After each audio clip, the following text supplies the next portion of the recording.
Selamat siang, Bu Setia selaku dosen pembimbing materi interaksi manusia dan komputer. Dan selamat siang teman-teman semua. Pada kesempatan kali ini, kami dari kelompok 4 akan mempresentasikan hasil desain kami mengenai aplikasi manajemen keuangan. Kami dari kelompok 4 yang beranggotakan saya sendiri, ada Abel, kemudian ada Chris, ada Jarmianto, dan ada Rizky. Dengan NIM yang tertera pada slide. Oke, dalam presentasi ini kami akan mempresentasikan mengenai aplikasi itu sendiri, jadi penjelasan aplikasi, kemudian model pengembangan yang digunakan, perancangan desain aplikasi, prototipe-nya aplikasi itu seperti apa, 16 prinsip pelengkap lunak seperti apa, dan kesimpulannya. Oke, untuk selanjutnya akan dijelaskan oleh teman kami.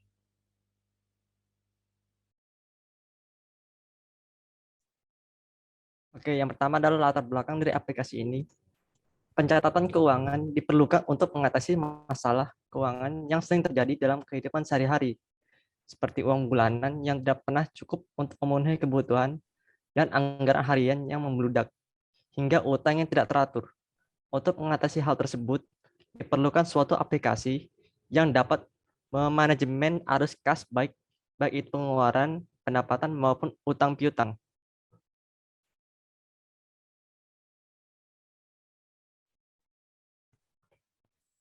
Aplikasi pencatatan keuangan harian adalah aplikasi yang setiap penggunanya dapat mengatur sendiri keuangannya dengan lebih rinci dan teliti dalam melakukan pengeluaran keuangan, serta lebih bijaksana dalam mengatur pengeluaran.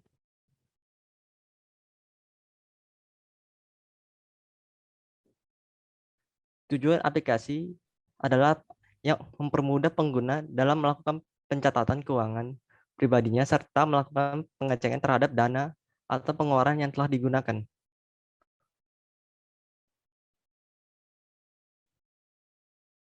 Manfaat aplikasi ini bagi masyarakat umum dengan menggunakan aplikasi ini dapat membantu mereka melakukan pengecekan pengeluaran dan pemasukan tanpa harus memikirkannya lagi.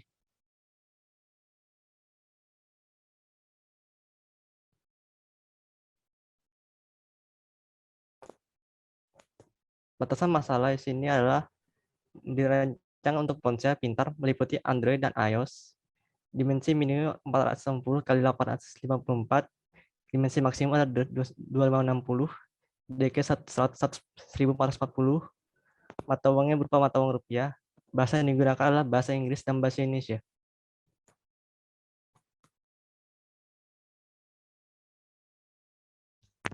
Oke, untuk selanjutnya model pengembangan aplikasi akan dijelaskan oleh teman kami. Baik, saya akan melanjutkannya. Next. Model pengembangan aplikasi.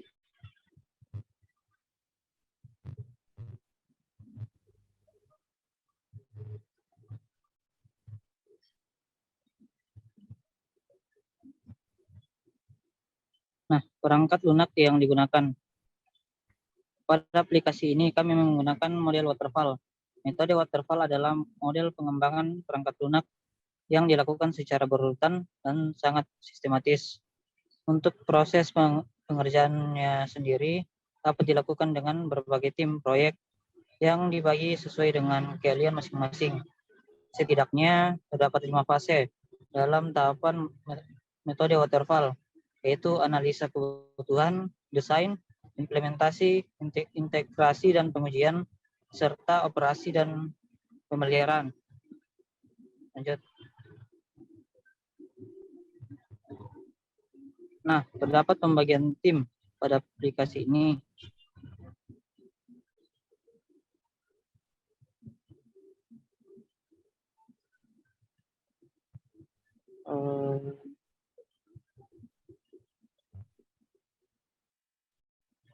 Nah, tahap ini divisi UI dan UX membuat wireframe, diagram, serta prototipe pada aplikasi. Kemudian pihak database merancang IRD serta kelas diagram dan melakukan normalisasi pada data.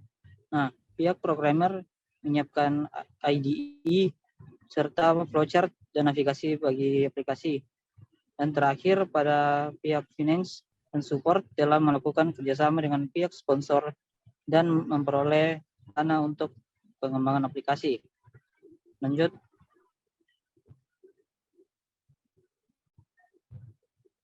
Nah, pada analisis kebutuhan, yang pertama, aplikasi ditujukan kepada masyarakat umum yang melek teknologi.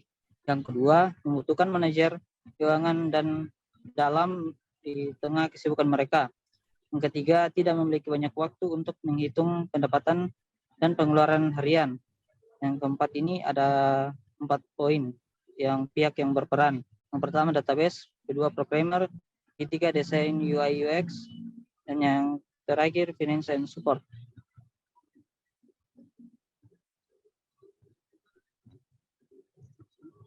Pada desain terdapat perancangan IRD, yang kedua perancangan kelas diagram, ketiga perancangan use case diagram, dan yang keempat juga memiliki 4 pihak yang berperan, yaitu database, programmer, desain UI dan UX, dan finance and support.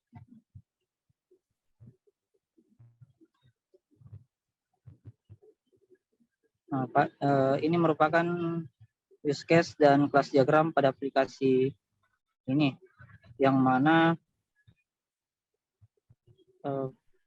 kelas diagram dari aplikasi terdapat relasi one to many antara akun dan transaksi, terus relasi one to many antara anggaran dan transaksi, serta one to many untuk transaksi utang piutang dengan transaksi.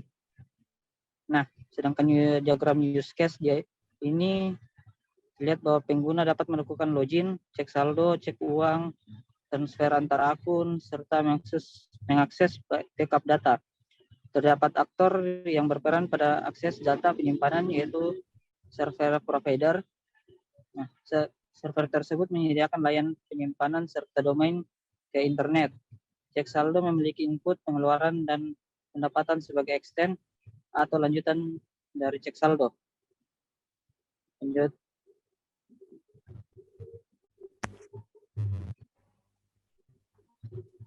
Akan dilanjutkan oleh teman saya. Oke, sekarang kita masuk ke implementasi. Dalam implementasi ini terdapat perancangan program dengan bahasa pemrograman, melakukan koneksi dengan menggunakan RDS, penerapan DDL, memasukkan data pada server AWS RDS atau MySQL, dan pihak yang terkait itu adalah database, programmer, desainer UX, dan finance dan support.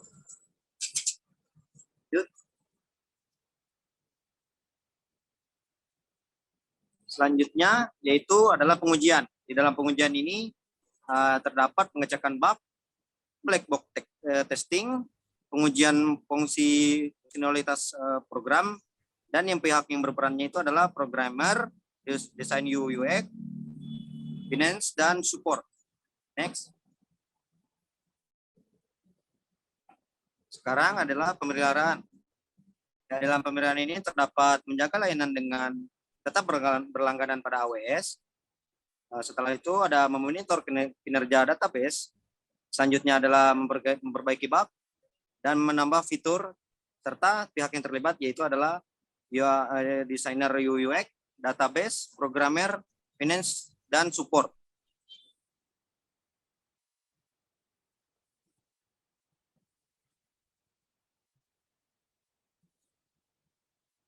Sekarang kita masuk ke dalam perancangan desain aplikasi.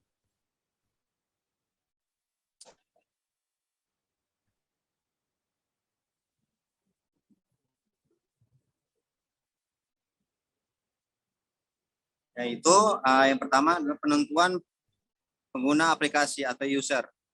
Secara hipotesis, aplikasi ini ditujukan kepada mereka yang berusia 15 sampai hingga 40 tahun, berpendapatan ke bawah hingga menengah ke atas, masyarakat dengan transaksi kurang dari 100 juta per hari. Hal tersebut dikarenakan yaitu adalah sifat transaksi yang memungkinkan besar, tidak fluktuatif, dan penyimpanan yang relatif sedikit. Selain itu, kategori lainnya adalah warga negara Indonesia, dan menggunakan rupiah sebagai mata uang transaksi sehari-harinya. Next. Sekarang kita masuk ke dalam navigasi. Dalam perancangan navigasi ini, pada aplikasi ini menggunakan model navigasi campuran. Hal tersebut ditujukan untuk memberikan arah proses terhadap navigasi. Yaitu apabila berhasil menggunakan pada tampilan utama atau dashboard dari aplikasi ini. Utama dapat 7 tampilan yang berada di bawah navigasi pertama. Dan selanjutnya akan dilanjutkan oleh teman saya. Next. Selanjutnya akan menjelaskan lembar kerja di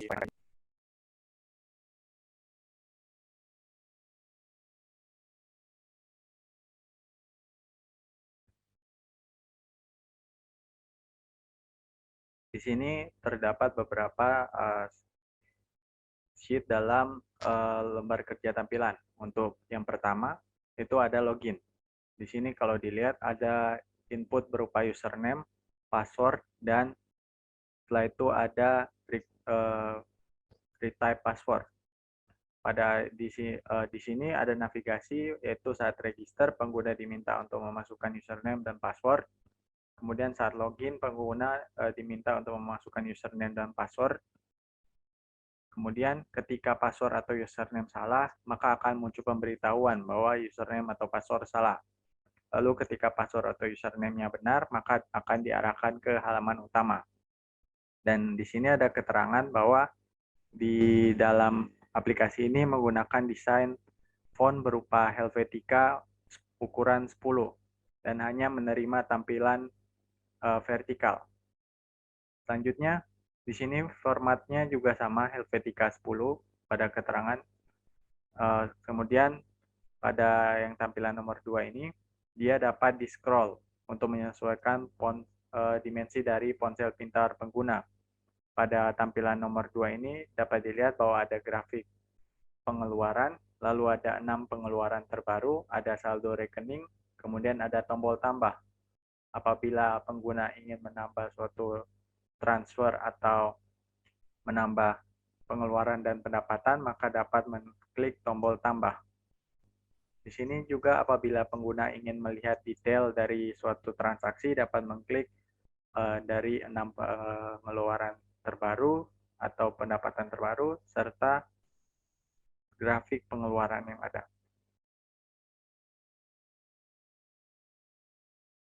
Yang ketiga adalah transaksi. Pada ketiga ini ada terdapat tampilan menu, kemudian tampilan untuk kembali. Di sini ada tampilan pengeluaran sebagai contohnya, dan ada nominal, kemudian ada input untuk penerima, tanggal berapa diterima, kemudian ada pengeluaran.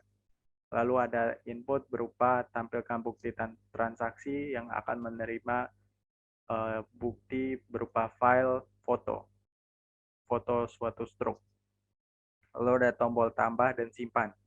Untuk formatnya sama juga menggunakan Helvetica 10 dan sebagai keterangan tambahan juga, bukti transaksi harus memiliki tulisan yang dapat terbaca sehingga dapat otomatis mengisi nominal yang ada. Bila tidak, maka akan dilakukan pengisian secara manual oleh pengguna. Kemudian ada transfer. Di transfer ini ada rekening 1, ada rekening 2 sebagai rekening tujuan, dan rekening 1 tadi sebagai rekening asal. Dan di sini ada penerima, tanggal, sama perulangan. Ada juga tombol tambah dan simpan.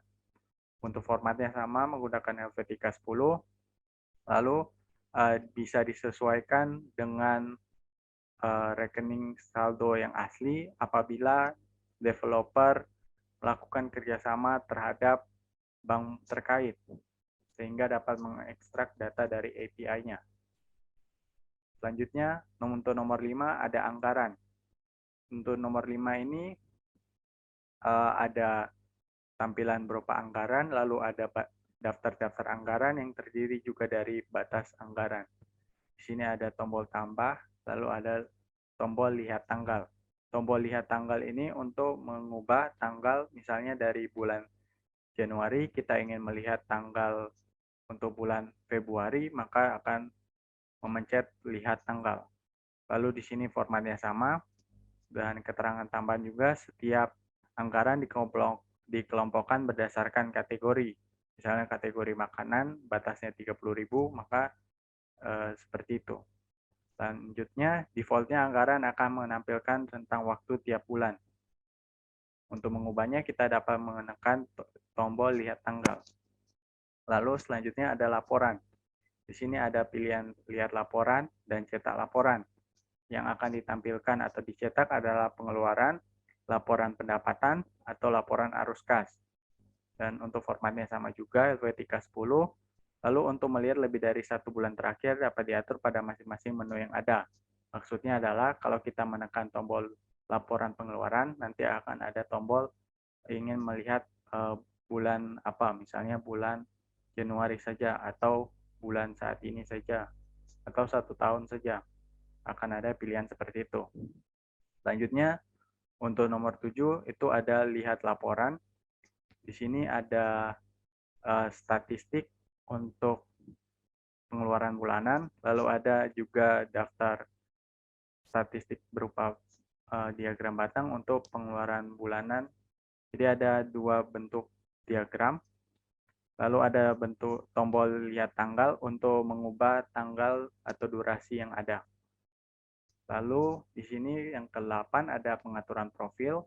Di sini ada formatnya menggunakan HLP310, lalu foto profil yang tersedia berasal dari direktori bawaan aplikasi. Jadi apabila dilihat di sini ada bagian untuk foto profil, di sini kita dapat memilih avatar-avatar yang ada yang sudah disediakan oleh aplikasi. Lalu akan ada data berupa lama login, jadi sudah berapa lama dia sudah bergabung kepada aplikasi, lalu ada total pengeluaran yang tercatat di aplikasi, total pemasukan yang tercatat di aplikasi.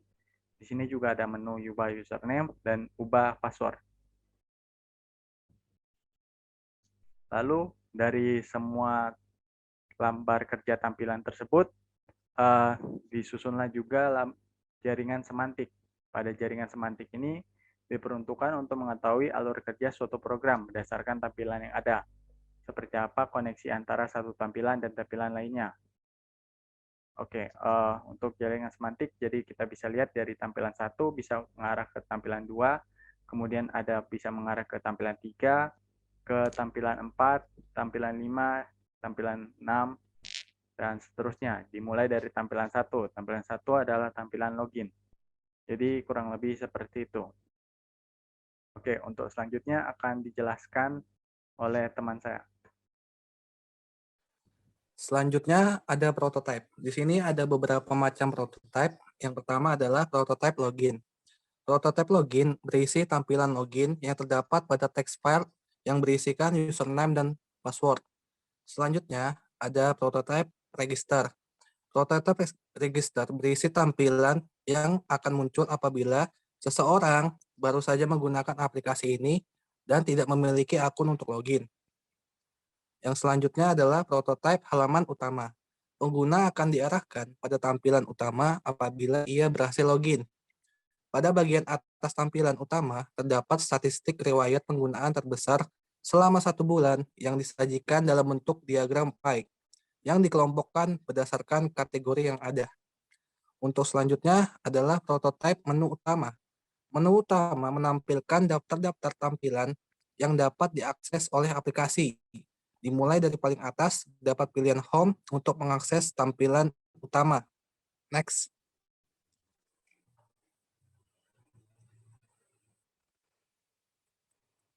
Selanjutnya adalah prototipe rekening.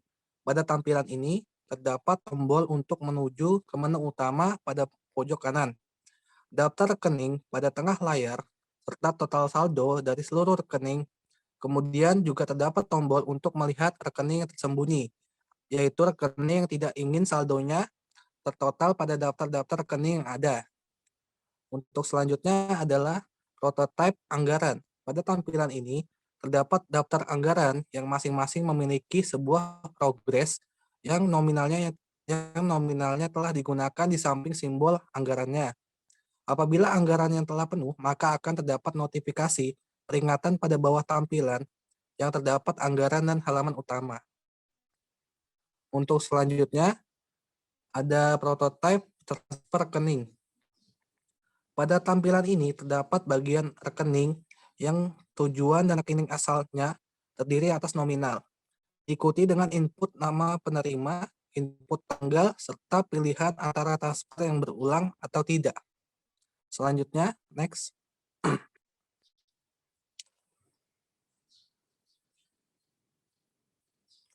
Selanjutnya, terdapat prototipe proses transaksi.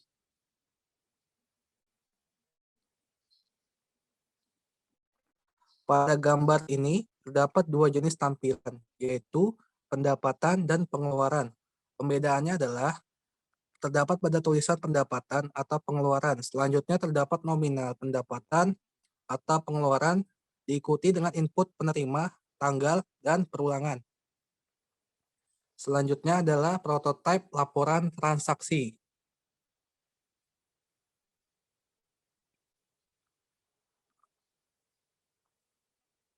Pada tampilan ini, terdapat pilihan cetak laporan dan lihat laporan. Pada tampilan lihat laporan dan terdapat pilihan laporan pengeluaran, serta laporan pendapatan, laporan arus kas, dan laporan hutang dan piutang. Untuk selanjutnya adalah prototipe profil.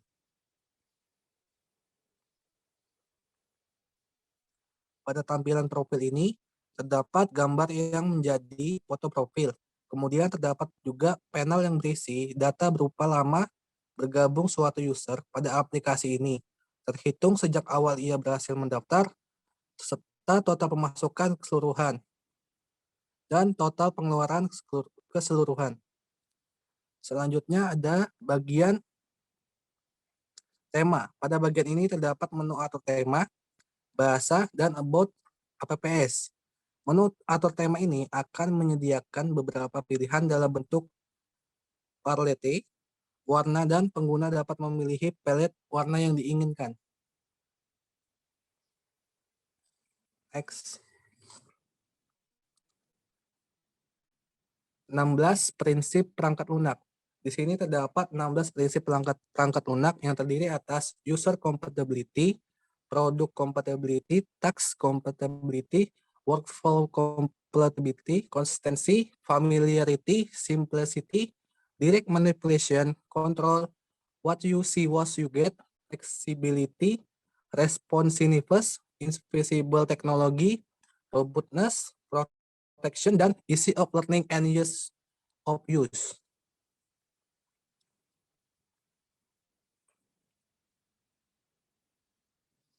Rangkuman. Pembuatan aplikasi ini menggunakan metode waterfall dengan tim-tim yang terdiri dari divisi programmer, database analis, desainer UI UX, serta finance support. Perancangan tersebut terdiri dari beberapa tahap yang saling terintegrasi.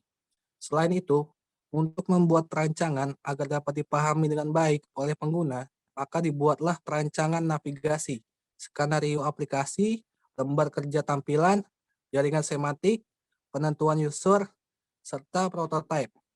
Semua proses tersebut bertujuan agar dapat memenuhi 16 prinsip pengembangan proses perangkat lunak.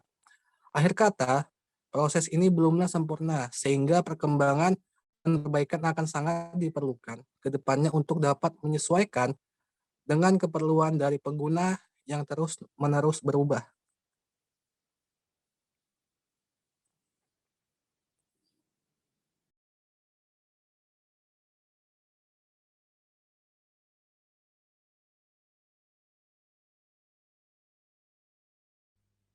Oke, itu dia presentasi dari kelompok kami mengenai perancangan dari desain aplikasi manajemen keuangan harian.